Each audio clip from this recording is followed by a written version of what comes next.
කඳ මැද්දට වැටලා තියෙන වතුරෙම ගොඩක් වැඩි වෙලා තියෙනවා.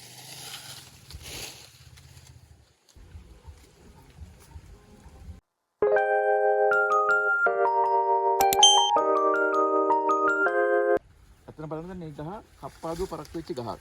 දැන් ඒක මේ දැන් තියෙන විදිය බලා ගන්න. මේ ගහ කප්පාදුවක් කරන්න දැන් හදන්නේ පොඩ්ඩක් පහු වෙලා තියෙන්නේ. මොකද දැන් මේ කඳ මැද්දට වැටලා තියෙන වතුරෙම ගොඩක් වැඩි වෙලා තියෙනවා. ඒකින් දැන් අපි කප්පාදුව කරමු.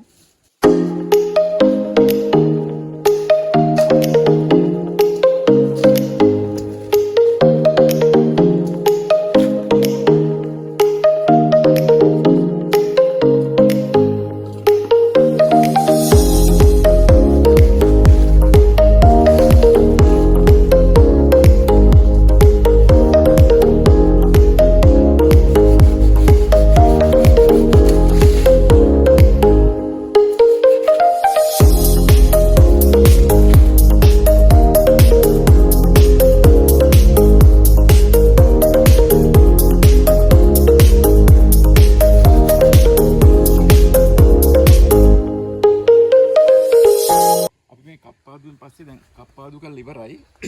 දැන් ඒක තමයි කැපුම් මූණත තියෙනවනේ.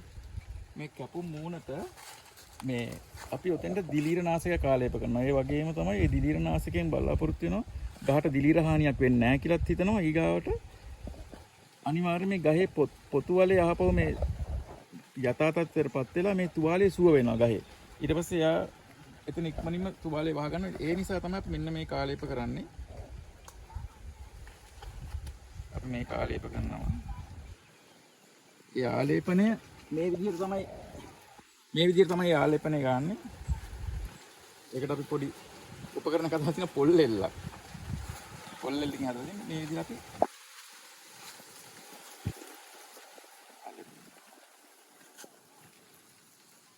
සෑම කැපුම් මූණතකම අපි ගන්නවා. පොඩි ලොකු කියලා බලන්නේ නැහැ. අපි දැන් කප්පාදුව අපි ඉවර කරා දැන්. ඉවර කළා අවසාන වශයෙන් දීලරනාශක ආලේප කරා. දැන් මේ ශාකයේ ඊගාව දළු වලේ තමයි ඊගාවට අපි බලාපොරොත්තු වෙන්නේ. දළු වලේදී දැන් ඊට පස්සේ මල් අරගෙන ගෙඩි ගන්න තමයි බලාපොරොත්තු.